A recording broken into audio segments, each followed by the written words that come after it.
Well, so Joye Braun is one of the original pipeline resistors, and I was going to find out how this resistance has developed by asking her a few questions. She's been good enough to welcome us to her teepee here at the camp in along the Missouri River. So, Joy, thank you for receiving us, and I was. Well, welcome to my camp. Thank you. Welcome to the camp. Welcome to the teepee. You said that you were the first person to set up a teepee, a camp at this encampment. Is that right? Yeah, we were setting up my teepee in the snow, April 1st, and I was very glad when my cousin Leaka Eagleman showed up that same day. So me and my cousin were the first two campers at Sacred Stone Camp across the river. That eventually grew after we put out the call for the 48-hour notice that the Missouri was in imminent danger. Back in August, we put out the call August 8th that we were in imminent danger, and my brothers answered the call. Then there must have been about 30 of us all together at the time, and we started. The arrest started happening shortly thereafter. On August 10th, the arrest started happening as we took the different approaches that Dakota Access was trying to take to get into Cannonball Ranch. We took what we call the North Gate, which is where the pipeline is supposed to go through. And then we took the South Gate, which was Cannonball Ranch entrance, because they were trying to go around outside of their pre-construction notice. And when they realized that they couldn't get in either of those ways, they decided to build an access, again, outside of their pre-construction notice, which is a violation of federal law. But North Dakota doesn't care about federal law. We took that eventually after the bulldozers came in, and we've held our ground since then. And more people showed up, and eventually I think over Labor Day weekend we had something like 8,000 people here. So right now there's about 1,500 with all the camps. What are you hoping to have come out of this? To stop the pipeline. I know we'll stop the pipeline. Everything else that's happening with the Ocheti Shakoi, or the 7 council fires reuniting and actually having the Ocheti Shakoi Lodge that was put up, and those 7 council fires meeting, those Nachas and Tachas meeting, those chiefs and headmen meeting, that hasn't happened since the Battle of the Greasy Grass, what people call Custer's last stand. And like the Crow and the Lakota haven't camped together in 257 years, but we're camping together. And all these nations coming together, not just here in North America, Canada and the United States, but also Mexican tribes, which is huge, because those borders don't matter to us. Those are just so-called borders. And tribes from Central America are coming, and tribes from South America are coming, and Australia, Aborigines have come, and New Zealand, the Maori have come. We've even had African tribes come. I mean, this truly is indigenous rising. All across the world, indigenous people are targeted. We're targeted by extractive industries. We're targeted by oil. We're targeted by coal. We're targeted by rare earth minerals.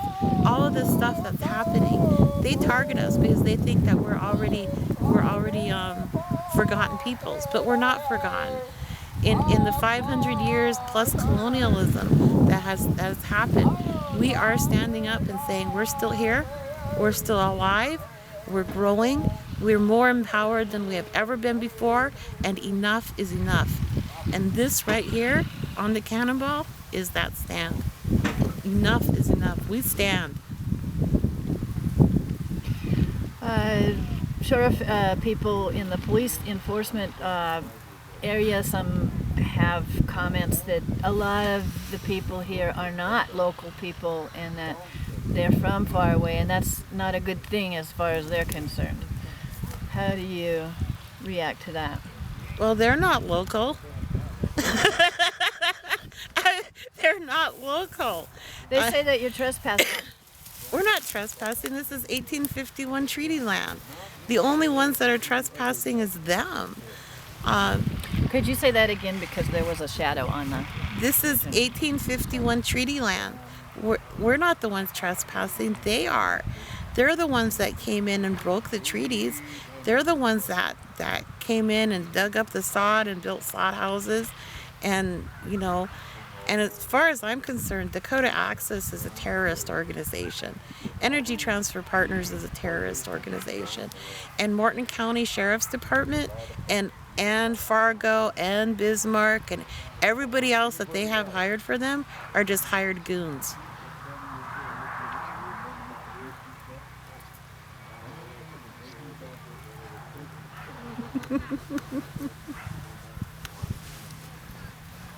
I know, I get kind of radical. There were, there's quite a few non-Indians who have answered the call to join the 7 council fires here.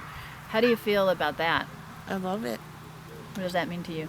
To me, this Dakota Access pipeline, just like Keystone XL pipeline, just like all the other pipelines that are trying to snake across this country, across Turtle Island, they're not only threatening indigenous populations, they're threatening the non-indigenous populations as well. So Dakota Access is would, if they go underneath the Missouri River, they would go a half a mile from the water intake for Standing Rock Reservation, their main water intake. But should it break here, which it's most likely to do, it will affect 60% of the potable water, 60% of the water in South Dakota. So that's 60% of another state. And not only that, but we're talking about 18 million people downstream. That's 18 million people's lives that are being put in danger. Why downstream?